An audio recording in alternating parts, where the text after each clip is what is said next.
جواب نمبر 2، یا کسی مصلحت کے تحت اس وقت اجازت نہ دی اور بعد میں مل گئی۔ سوال، جب آپ کا قول ہے کہ آپ کے والدین اہل فطرہ ہیں، اہل فطرت کو عذاب نہ ہوگا، تو پھر ان کے احیاء میں کیا مصلحت و فائدہ ہے؟ جواب نمبر 1، اس فائدے کا حصول ہے جو اہل فطرت کو میسر نہیں، ثواب الیہ کے مراتب کے حصول کے لیے جس کے اہل فطرت مستحق نہیں۔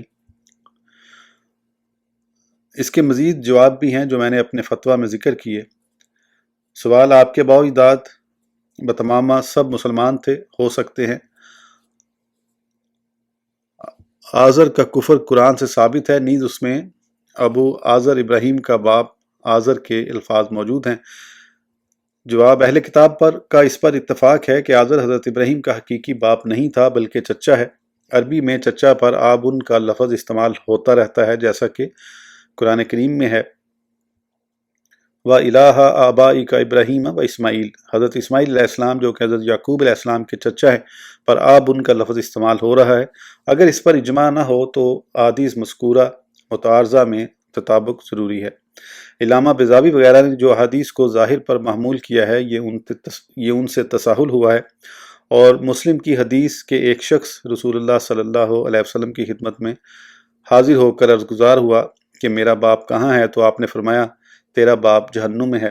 جب واپس لوٹا تو آپ نے اسے آواز دے کر فرمایا تیرا اور میرا باپ دونوں دوزخ میں ہیں۔ اس کی تعویل بھی ضروری ہے۔ احسن تعویل یہ ہے کہ آپ نے اس کی تعلیف قلب کے لیے فرمایا اور آپ ان سے مراد چچا ابو طالب لیا، جس نے حضرت عبد المطلب کی کفالت کی، کہیں وہ مرتد نہ ہو جائے۔ اس مجاز کا قرینہ درجہ ذیل آیت ہے۔ یہ اس کی تعویل یوں ہو سکتی ہے کہ اس آیت کے نزول سے قبل ارشاد فرمایا، آیت یہ ہے، ما کننا معذبین حتی نبعث رسولا، ہم عذاب کرنے والے نہیں جب تک رسول نہ بھیج لیں۔ ایسے ہی اطفال مشرکین کے متعلق سوال ہوا تو آپ نے فرمایا وہ اپنے آبا کے ساتھ جہنم میں ہوں گے، پھر فرمایا وہ جنت میں ہوں گے۔ اس حدیث مسلم کی توجیہ امام نووی نے یوں کی، اہل فطرت میں سے عرب کے رسم و رواج کے مطابق بت پرست ہے، وہ جہنمی ہیں۔ تبلیغ سے قبل مواحظہ والا اس پر اعتراض نہیں ہو سکتا کہ انہیں دعوت ابراہیم پہنچی ہے۔ یہ توجیہ بعید از قیاس ہے، کیونکہ حضرت اسماعیل کے بعد عرب میں کوئی نبی و رسول مبعوث نہیں ہوا جو کہ ان کے وصال پر ختم ہو گئی۔ بدیہی وجہ رسول اکرم صلی اللہ علیہ وسلم کے علاوہ کسی نبی کی بھی نبوت عامہ نہیں کہ وصال کے بعد بھی نبوت جاری رہے۔ بعض نے تعویل یوں کی ہے کہ جن کے متعلق فرمایا کہ وہ دوزخ میں ہیں وہ بت پرست تھے۔ امام نووی کی تعویل سے فخر الدین رازی کے کلام کی تردید ہوتی ہے۔ پھر میں نے اپنے والد کی شرح مسلم دیکھی تو انہوں نے نووی کی بہت سخت تردید کی ہے۔ اس طرح اہل فطرت کے لیے متعارض حکم ہے کہ وہ اہل فطرت ہیں اور انہیں دعوت پہنچی ہے۔ بائے وجہ اہل فطرت کہتے ہیں دو رسولوں کے درمیانے زمانے کے لوگ جنہیں پہلے نبی کی دعوت پہنچی اور نہ دوسرے کی۔ یہ اصول قطعیہ سے ہے کہ جب تک دعوت نہ پہنچے عذاب نہیں ہوتا، تو اس کے مطابق وہ اہل تعذیب نہیں۔ انتہا کلام۔ یہ میری تعویل ذکر کردہ کے موافق ہے۔ بعض علماء نے کتنی اچھی بات کی کہ حضور اکرم صلی اللہ علیہ وسلم کے والدین کا کسی نقص و عیب سے بالکل ذکر نہ کرنا کہ اس سے آپ کو تکلیف ہوتی ہے۔ طبرانی کی حدیث میں ہے، ترجمہ، متوفین کے ذریعے احیاء کو تکلیف مت دو۔ اہل فطرت میں سے جن کے بارے میں صحت سے ثابت ہے کہ ان کو عذاب ہوگا، اس سے اشاعرہ، اہل کلام، اہل اصول اور فقہائے شافعیہ کے قول کے مطابق اہل فطرت کو عذاب نہ ہوگا، میرا اعتراض نہ ہوگا۔ بدی وجہ کہ اس پر اتفاق ہے کہ وہ لڑکا جس کو حضرت خضر علیہ السلام نے لڑکپن میں قتل کر دیا، امر ربی کی وجہ سے جس کی وہی جانتا ہے کہ بنا پر کافر ہے، یہاں بھی امر ربی انہیں عذاب ہو جس کو وہی جانتا ہو، اسی بنا پر ان پر خصوصیت کے ساتھ کفر کا حکم ہو اگرچہ انہیں دعوت و تبلیغ نہیں پہنچی۔ یہ جواب اس جواب سے بہتر ہے کہ یہ احادیث عذاب خبر اعاد جو کہ عدم عذاب کے قطعیت کے متضاد نہیں، یا یہ کہ احادیث عذاب ان کے لیے جنہوں نے تغیر تبدل کیا جیسا کہ بت پرستی وغیرہ ہے، یہ ان کے نزدیک ہے جو عقل سے توحید کے وجوب کے قائل نہیں، لیکن اکثر اہل سنت کے نزدیک ارسال رسل کے بعد تعذیب ہوتی ہے اور یہ حتمی و قطعی بات ہے۔ حضرت اسماعیل علیہ السلام کے بعد عرب کی طرف کوئی نبی و رسول نہیں آیا اور ان کی رسالت ان کے وصال سے ختم ہو گئی، لہذا صرف اہل فطرت سے انہی کو عذاب ہوگا جن کے بارے احادیث میں تصریح ہے۔ ابو حیان کا قول رافضی حضور اقدس صلی اللہ علیہ وسلم کے آباء و اجداد کے مسلمان ہونے کے قائل اس آیت سے تکل باقا فی ساجدین اور نمازیوں میں آپ کے دور سے استدلال کرتے ہیں۔ ابو حیان کا قول علم نحو میں صرف مستند ہے، لیکن مسائل اصولیہ میں ان کا قول معتبر نہیں، صرف روافض کی طرف منسوب کرنا درست نہیں، حالانکہ اشاعرہ، اہل سنت وغیرہ بھی مومن ہونے کے قائل ہیں اور ان سے تساہل سرزد ہوا ہے۔ ابن حجر شرح قصیدہ حمزیہ کے شعر ترجمہ: کسی نبی کا زمانہ نہیں گزرا مگر اس میں انبیاء نے اپنی اپنی قوم کو آپ کی بشارت دی، میں لکھتے ہیں آپ کے کمال شرف اور انبیاء کی زبان پر رفت و عظمت شان پر واضح استدلال ہے، اور آپ نبی الانبیاء اور ان کے متبعین کے مقتدا ہیں۔ اس کی شہادت حضرت عیسیٰ علیہ السلام کے اس قول سے ہوتی ہے وَمُبَشِّرًا بِرَسُولٍ یَأْتِی مِن بَعْدِی اسْمُهُ احمد، اور ایک عظیم الشان رسول جو میرے بعد تشریف لائیں گے جن کا نام احمد ہے، خوشخبری دیتا ہوں۔ اسی لیے آپ کا ارشاد گرامی ہے انا دعوت ابراہیم فی آیات ربنا وابعث فیہم رسولا، میں حضرت ابراہیم کو جو آیت مذکور ہے، ترجمہ ہے ہمارے رب اور ان سے ایک رسول انہی میں سے بھیج اور عیسیٰ کی بشارت، منہم و بشارت عیسیٰ۔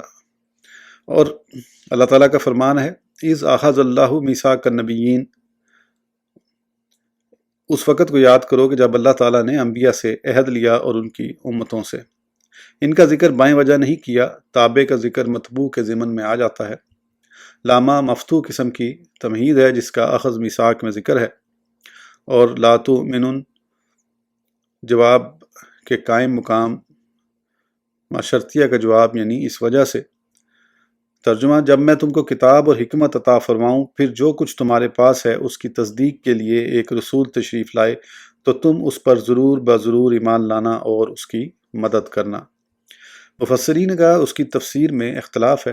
حضرت علی مرتضیٰ، ابن عباس اور اس کی اتباع میں حسن، قتادہ اور طاؤس نے بیان کیا کہ اللہ تعالیٰ نے حضرت آدم سے حضرت عیسیٰ علیہ السلام تک ہر نبی سے عہد لیا کہ تم میں سے جو بھی نبی کریم صلی اللہ علیہ وسلم کا زمانہ پائے وہ ان پر ایمان لائے اور ان کی مدد کرے۔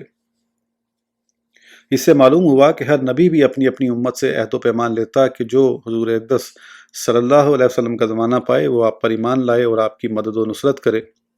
میثاق انبیاء اس کے متضاد نہیں کہ انہیں اس بات کا علم ہے کہ آپ کا زمانہ نہیں پائیں گے، اور اسی طرح نامیثاق کے اسم متضاد ہے اس لیے کہ ان کے بعد وہ فسق اور فجور میں مبتلا ہو کر اس سے منحرف ہو جائیں گے۔ بائیں وجہ تعلیق شے وقوع کو مستلزم نہیں کہ اس آیت کو نہ دیکھا لئن اشرکت لیحبطن اعمالک ولو تقول علینا بعض الاقاویل لاخذنا منہ بالیمین۔ ترجمہ: اور اگر یہ نبی ہم پر ایک بات بھی اپنی طرف سے بنا کر کہتے تو ضرور ہم ان سے زبردستی قوت سے بدلہ لیتے۔ مقصد اس سے یہ ہے کہ اگر فرض کر لیا جائے کہ نبی آپ کے زمانے میں زندہ ہے جیسا ان دو آیتوں میں فرض و تقدیر مفروضہ ہے، اسی لیے امام تاج الدین سبکی نے کہا کہ یہ اس پر دال ہے کہ اگر آپ کے زمانہ بعثت میں کوئی نبی زندہ ہو تو آپ اس کے مرسل ہوں گے، جس سے ثابت ہوا کہ آپ کی مطلقہ اور تمام مخلوق کو شامل ہے۔ یہ حکم تا قیام قیامت ہے۔ انبیاء سے میثاق لینے میں حکمت۔ انبیاء علیہ السلام سے میثاق لینے میں حکمت یہ ہے کہ سب پر واضح ہو جائے کہ نبی الانبیاء دنیا میں شب معراج اور روز حشر و نشر آپ کے لواء الحمد کے سائے تلے جمع ہونے سے بلکہ نزول عیسیٰ علیہ السلام سے اس کا ظہور اور وقوع ہو گیا۔ شرح حمزیہ سے جواہر امام ابن حجر جو شعر حاضہ کی شرح میں تتباہا بکل عصور و تسوم، یہ شعر ہیں تو میں ان کا ترجمہ پڑھتا ہوں۔ ترجمہ: زمانوں نے آپ کے ذریعے فخر کیا، بعد میں آنے والے زمانے آپ کے قرب کے ذریعے برتری حاصل کرتے ہیں۔ طویل زمانے آپ کے وجود کے ذریعے آدم علیہ السلام تا قیامت اور ماں بعد فخر کرتے رہیں گے، تو ہر زمانہ اپنے سے پہلے زمانے پر جو آپ کے وجود سے قبل ہیں فخر کرتے ہیں کہ وہ اعلیٰ و اشرف ہیں۔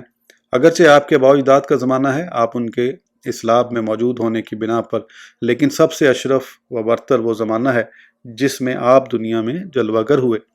پھر آپ کے نشو و نما کا زمانہ، پھر بعثت کا زمانہ، پھر مخلوق کو دعوت دینے کا زمانہ، پھر ہجرت اور جہاد اور اسلام کے غلبے کا زمانہ، آپ کے صحابہ، پھر تابعین، پھر تبا تابعین کا زمانہ، اسی طرح روز حشر تک، جیسا کہ حدیث مشہور لا تزال طائفۃ من امتی سب پر دال ہے، تو ہر زمانے میں حضور علیہ السلام کی حیات طیبہ سے شرافت و بزرگی ہے، اسی طرح آپ کی امت کا زمانہ دوسرے زمانوں پر برتری رکھتا ہے، اور ان کے اعمال بھی پہلوں کے اعمال سے کئی گنا زیادہ مزیت رکھتے ہیں۔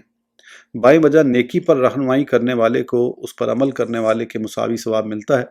آپ سے جتنا زمانہ بعید ہوتا چلا جائے گا اتنے ہی رہنمائی کرنے والے بڑھتے جائیں گے، نیز عاملین میں بھی اضافہ ہوگا، تو لا محالہ ان کے ثواب میں بھی اضافہ ہوگا۔ جب حضور اقدس صلی اللہ علیہ وسلم کی تعلیم کے مطابق تبلیغ اور عمل ہوا، لہذا تمام امت کی نیکیوں کے برابر آپ کو بھی ثواب حاصل ہوگا، اور اضافہ ایسا ہوگا جس کا احاطہ عقل نہیں کر سکتی۔ روز محشر میں مقام محمود اور شفاعت عظمیٰ کا زمانہ، پھر بقیہ شفاعت کا وقت، پھر حوض کا وقت و زمانہ، پھر آپ کی فضیلت و وسیلہ کا زمانہ جو اللہ تعالیٰ آپ کو جنت میں عطا کرے گا، اسی طرح غیر متناہی زمانے تک۔ الغرض تمام زمانے جہاں وہ وقوع پذیر ہیں، اپنے اندر کمال کے وقوع کی وجہ سے دوسرے زمانے پر فوقیت و برتری حاصل کرتا رہے گا، کیونکہ ہر زمان و مکان کو اپنے اندر وقوع پذیر ہونے والے کی شرف سے شرافت و بزرگی ملتی ہے۔ یہی وجہ ہے کہ بعض علماء نے فرمایا شب ولادت رسول پاک صلی اللہ علیہ وسلم شب قدر سے افضل ہے، اور یہی حق اور صحیح ہے اگر نص اس کے خلاف ہوتی۔ مزید برآں کہ شب قدر آپ کی خصوصیات سے ہے اور اسے آپ کی وجہ سے شرافت ملی ہے۔ وَتَسْمُو بِكَ عَلَيَّ بَعْدَهَا عَلِيَّ، یعنی زمانے میں ازمنہ سے آپ کے ذریعے ماں قبل سے بلندی مراتب حاصل کرتا ہے، اور ماں بعد ماں قبل سے اشرف ہے، ہاکذا غیر متناہی زمانے تک۔ یہ آپ کے تفاوت مراتب پر دلیل ہے۔ وَقُلْ رَبِّ زِدْنِی عِلْمًا، اور یوں دعا کریں اے میرے رب میرا علم اور زیادہ فرما۔ بلا شک و شبہ آپ کے علوم و معارف غیر متناہی زمانے تک متزاید ہوتے رہیں گے۔ حدیث پاک ترجمہ، بے شک وہ دل پر غلبہ کرتا ہے تو اللہ تعالیٰ سے استغفار کرتا ہے۔ عارف کتب الکتاب ابو الحسن شاذلی فرماتے ہیں کہ اس سے مراد غین انوار ہے، نہ غین اغیار، یعنی رسول پاک صلی اللہ علیہ وسلم دائمی طور پر ترقی پذیر ہیں۔ جب ہی علوم و معارف کا قلب اقدس پر غلبہ ہوتا ہے تو اس سے اعلیٰ درجے پر فائز ہو جاتے ہیں، تو پہلے درجے کو جس پر فائز تھے شان اقدس سے کم پاتے تو استغفار کرتے تاکہ مزید ترقی کمال حاصل ہو۔ ناظم علامہ بصیری کے قول تسمو بلند ہوتے ہیں وہ مدائح جن کا وقوع عظیم ہے، یعنی بلند مراتب حضور اقدس صلی اللہ علیہ وسلم کے ساتھ بلند ہوتے ہیں، یہی کیونکہ آپ کو عالم امر میں ان بلند ترین درجات و کمالات کے ساتھ پیدا کیا جو کسی اور کو نہیں دیے، پھر انہیں مراتب و کمالات کے ساتھ عالم خلق میں ظاہر کیا تاکہ ان کمالات درجات کو آپ کے ذریعے شرافت و بزرگی حاصل ہو، نہ اس لیے کہ آپ کو ان مدارج کے ذریعے بزرگی حاصل ہو، اس لیے آپ ان کمالات کے وجود سے بھی کامل و اکمل ہیں۔ شرح حمزیہ میں اس شعر کے تحت ابن حجر کا کلام، میلاد کی رات جس کے دن سے دین کو سرور اور روشنی حاصل ہوئی۔ روز شب میلاد کی عظمت، یہ درخشاں شب جس کے دن میں آپ مولود ہوئے، جس کی وجہ سے دین اہل دین کو تمام ادیان اور ایام پر فوقیت ملی۔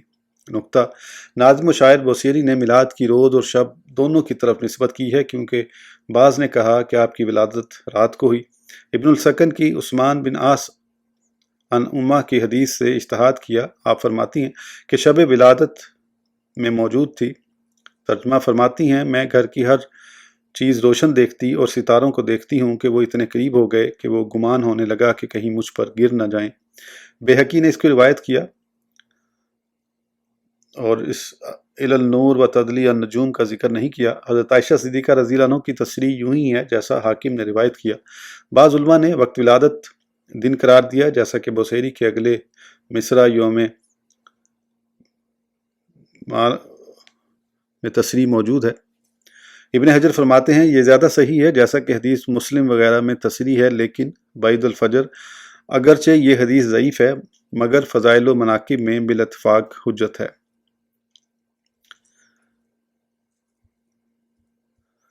دونوں روایات میں ابن حجر کی تطبیق، جنہوں نے رات بیان کی تو اس شب سے مراد طلوع شمس ہے یا مجاز